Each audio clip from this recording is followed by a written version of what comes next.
Hey guys, welcome back to my channel.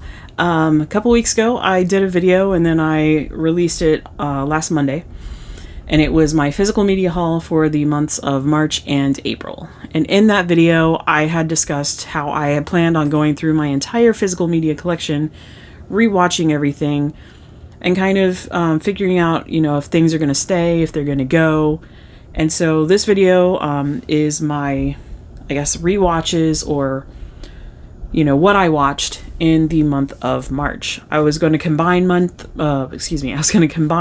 and April like I did the haul, but I didn't want to make this video too long. I felt like that one was kind of long, and I tend to ramble quite a lot. So because of this, it's not a lot, but because that way it gives me time to talk about it. So the first one on my list, I'm just going to jump right in so I'm not long-winded here, and I can be long-winded when I'm talking about the movies. But the first one up that I watched was Shazam. I actually bought this one last year during I want to say might have been Christmas, maybe it was Black Friday kind of situation, but I'd actually never seen this movie. I wanted to see it, I just never did. So when I saw that it was a really good price, I went ahead and grabbed it. I think I paid like $11 or $12 for it. And it is the 4K. It is the Steelbook. As I mentioned in that last video,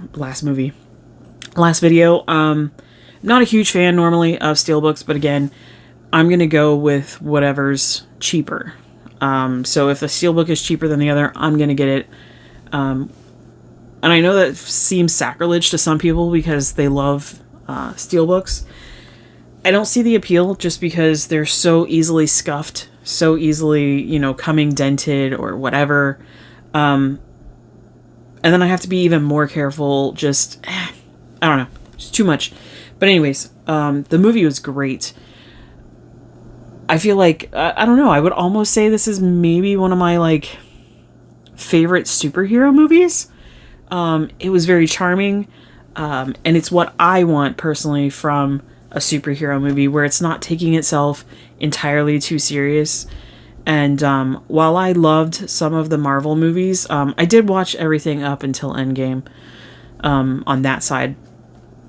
I feel like those aren't movies that I want to sit down and just be like, on a day I want to relax and pop one in. It's just not my cup of tea. Where this one, I could see myself on a day that I'm like, you know what, I want to watch a movie, I want a little action, this is going to fit the bill for me. So, right now, DC has my heart. Sorry, Marvel, but, maybe get your act together. I don't know.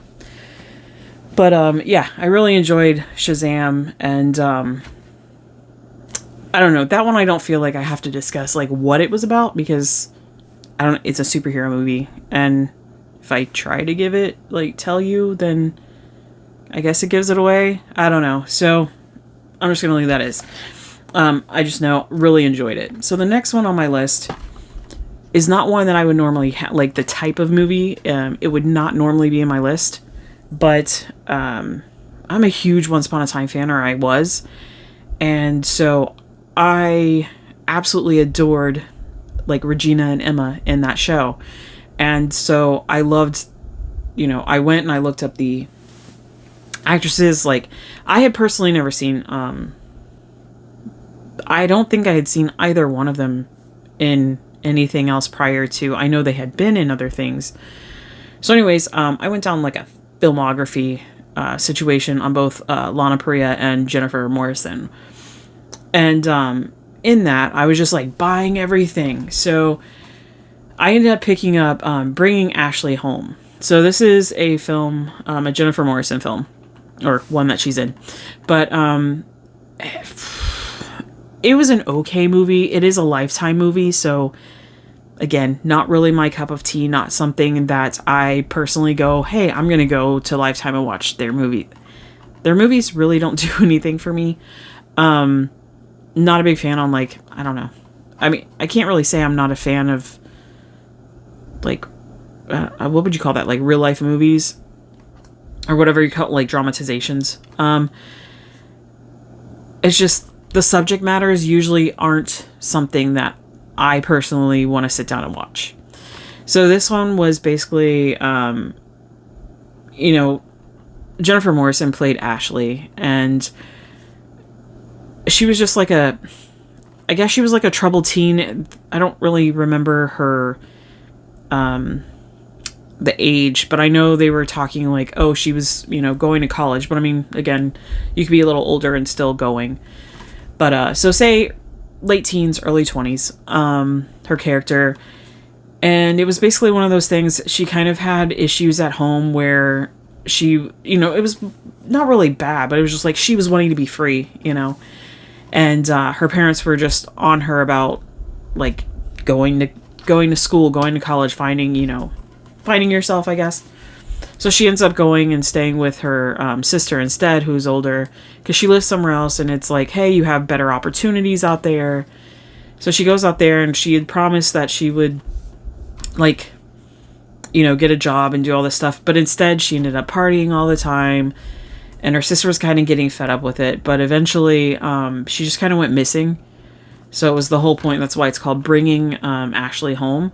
So it's, for most of the movie, her family's trying to find her and doing all these things. They do, and the whole thing was like by the end, when they tell you the different stuff, like, oh,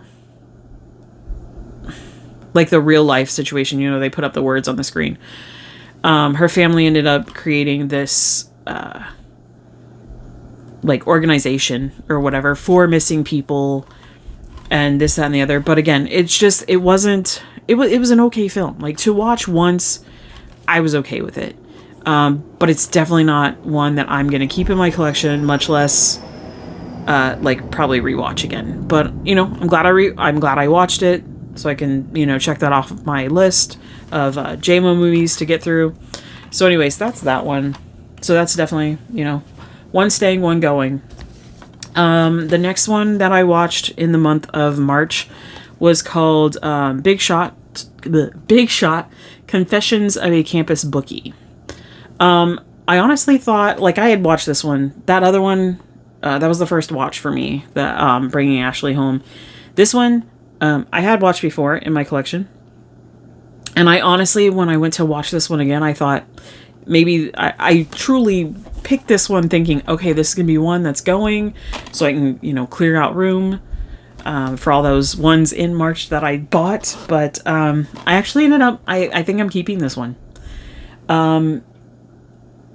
It was entertaining enough that I can, I can see myself rewatching it. So it is staying in my collection. Again, not one that I would normally have or pick up. But again, this was another movie with Jennifer Morrison in it. So this is why it came into my collection. But this one's actually staying. And basically what it is, you have this guy here who he was, he's from Jersey.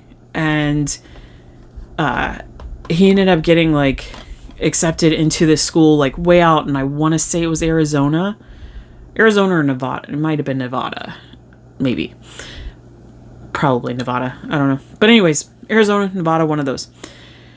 So he goes out there, and I mean, he's a genius. He's really, really smart, and he ends up getting involved with the bookie scene. A bookie, a guy at the school or whatever kind of sees him, eyes him out, and is like, hey, come work for me, kind of thing.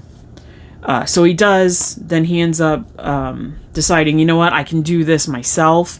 So he kind of gets his own little racket going, and things are great. But then some people that he was involved with, in the different stuff, kind of got a little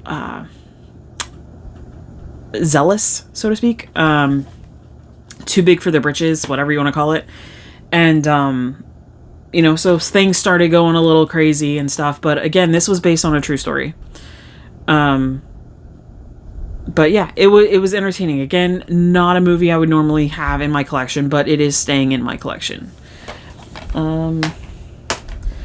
The next one up is called,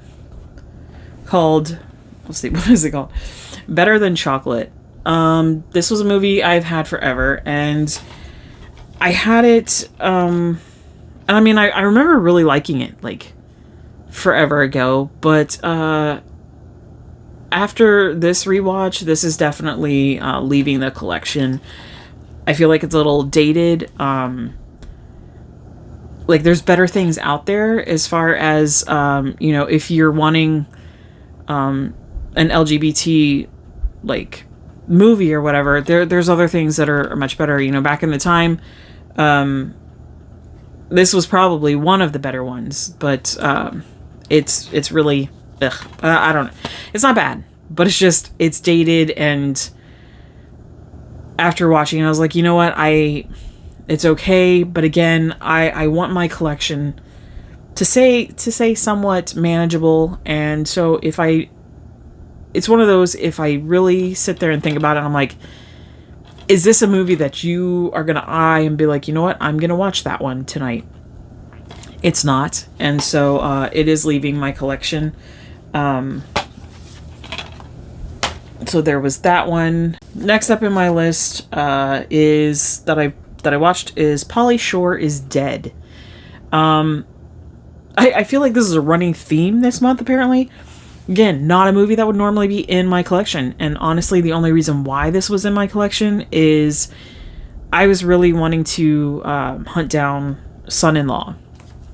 And somebody was selling it on eBay. And it was like Son-in-Law, In the Army Now, and this. And I wanted both of those movies. Didn't really want this one. I wasn't, looking for it. But it was like, I think it was like $5 or something for all three. So, like, sure, I'm going to grab it. So I went ahead and, added it to my collection. Got to watch it. Not staying in my collection. It's extremely outdated as far as, like, the celebrities that are in here. They're not even celebrities I enjoyed prior to some of their, own shenanigans and whatnot. But I mean, you have, like, literally a whole list of different celebrities. Like D-list celebrities and whatnot, but basically the whole point of this movie was Pauly Shore, he had his moment in the sun with different things, and then his star sort of faded, so to speak. So in this movie, he's just sitting there and trying to come up with an idea of getting back into the business, back into people wanting him in things. So he decided the scheme that he was going to stage, like his own death, so to speak. So everyone thinks he's dead. So of course everyone's talking about him and everything. And he's going around and let me see. Does it show a picture of him? I don't see one. Anyways, he's going around in a disguise, just like trying to overhear people, talking about him, looking at the different things, because of course now everyone's saying all these great things about him, because that's what, if you notice, that's what Hollywood does. They can trash you, this, that, and the other, and as soon as you pass away, oh, well, and then they start coming about how great you were, and this, that, and the other. It's very wishy-washy. But anyways, thought it was really funny because, it is capturing that in this movie. But again,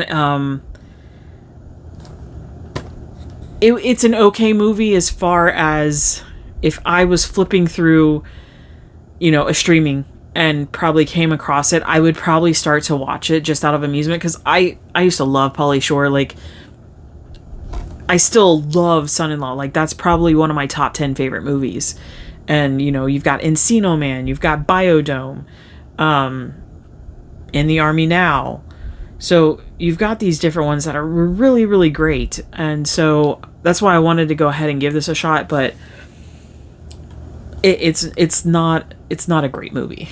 So not staying in my collection. So next up we've got The Breakfast Club. Classic, can't go wrong with that. And I'm not really going to talk much about this because, I mean, everyone should know what this is, because you should watch it, and if you haven't watched it, well, then you need to. Excuse me. It is a classic 80s movie with these 5, I would always call them misfits, whatever, but I mean, it's just ones, you had that those very stereotypical cliques, you know, in school at that time, where you've got the jocks and you've got the preps and you've got, you know, the basically like the weird nobodies and, you know, whatever. And just seeing them come together. But yeah, it's a great movie. It's a classic movie. Totally staying in my collection. But wanted to add that. So then next, the next three, so those are all my movies. The next three that I did were TV shows that are in my TV show collection. So my TV show collection is fairly, it's a good size. I probably have maybe 40 or so TV. I've never counted them, but I think I have around 40. So the first one up is Firefly. I have had this forever. And yeah, like even got it signed back in February. So that was pretty cool with Marina Baccarin when I got to meet her. So that was cool. But I hadn't seen this show in goodness I don't know how long. And it was kind of like after seeing her, I was like, you know what? I want to rewatch this stuff. So I went ahead, popped it in, and I remember trying to watch it. I think it was last year at some point. And I almost sold this. Because again, I hadn't watched it in forever. And when I tried to watch it, it just wasn't clicking for me. And I thought, man, was this not a good show? I remember loving this show. But then in March, when I went to watch it again, now granted, when I watched it that time, I maybe got 5-10 minutes in, if that. And I was just like, yeah, I'm not feeling it. So when I watched it this time, oh my God, I forgot how good the writing was, how good. This is such a great show. I fell in love with it all over again. So, and again, in that previous video, I discussed how I got Serenity, the movie, and so I'm still haven't gotten to see, go through that yet, but I really, really want to dive back into that just to get back into the world of Firefly. But yeah, this is, I love this show. So the next one up is one from my childhood. And it's an animated series. It is called The Biscuits by Hanna-Barbera. I remember watching this, and it's one of those when you're little and you watch those shows. To me, I thought, like, some of the things that I used to watch, it's like I thought they went on forever. And then when you get them as an adult and you realize, what do you mean there was only 13 episodes? I could have swore I watched that for like 5 years of my life. But yeah, so I ended up picking this up just for nostalgic reasons. I didn't even know it existed, like as far as like on a disc. I will say the quality's not that great on this. I don't know if it's one of those like print, what do they call it, like print on demand or whatever, because it is like a classics collection, so I didn't know. Ooh, sorry about that. I don't know, but the as far as the discs are concerned, it's not super great quality, which I understand because this was back in like the early 80s. But it's still charming. It's still adorable. It's these little dogs that are kind of, they're kind of Robin Hood-esque as far as like the attire and everything. And you have like this king that they're always, fighting against and whatnot. But it's a super cute, and I kind of went through that just for nostalgic reasons. So that was fun. And then the very last one that I watched was, I went ahead and watched the first season. Did I watch the second? Yes, I did. Okay. So, watched the first season of Boomtown, which I own. Season 2, they never released, because it was never like a full season. But I do have the episodes. And so I went ahead and watched that as well. So I did watch the entire, series. But this one, I see why it may have gotten canceled. I guess it got canceled, I'm assuming. I don't know if this was around the writer's strike or, because I don't even remember. I don't know when this came out. Because I remember way back there was like major writer strike where some of my good shows that I loved never made it. So I don't know if it was one of those situations or where it did actually get canceled. But I can see why, just because it wasn't a bad show, but nothing stood out. And you have those you have those shows like Law and Order and, you know, all these different like crime show type things, CSI and whatnot. And I feel like they're so overly saturated, especially, you know, in these time kind of periods, that you really I feel like you really had to have something to stay. And I really didn't see this in this one. It was like a part of this thing too was when you're watching it, you'll see the scene like multiple times because they're doing it in different points of view, where it's like, oh, you're doing it from this guy's point of view, and now you're doing it from like the EMT's point of view, and now you're doing, you know, so that became a little daunting. And character wise, it was, you know, some of the characters were great, some weren't. It was just, like I said, it wasn't a bad show, but there was nothing, special to make it stand out so that it could compete with the big guns, you know? But it's still staying in my collection, only because, and the only reason why I got it initially too was Lana Priya's in it. And her stuff will stay in my collection, even if, granted, everything that I own of hers, I have enjoyed, you know, so that's not, you know, but even if I didn't, it probably wouldn't leave my collection, because she's like top tier, like my favorite actress. So you know, it's gonna stay in my collection regardless. But that is it, and that's the last one that I watched. I'm hoping to get this one out pretty soon, like in the next day or two. Go ahead and upload it, get it out, and then I got family coming in the next week, so I'm gonna try maybe to also tomorrow or the next day film the April watches, so that way I've got some stuff to put out while my family's here, and then that way I can get back into the recording once they go. So anyways, thanks for sticking around. It was kind of longer than I meant to, because again, I'm gonna ramble. I'm just gonna let you know, if you don't like rambling, sorry, you know, because I'm kind of all over the place. I'll sit there and I kind of keep going off on tangents. I know, and I apologize. I'll try to get better at doing that. But again, I just wanted to share my physical media journey with you guys. Until next time, if you like this content, go ahead and like, subscribe, and leave a comment on what you know, have been watching, I guess, since we're a couple months behind. Again, I apologize. I'm going to try to catch up so that we can get it on a regular scheduled basis. But yeah, go ahead and comment on what you've been watching, and if you've watched any of these, or, you know, who your favorite people are that maybe, regardless, good or bad, you know, movie or something, you're going to keep it in the collection.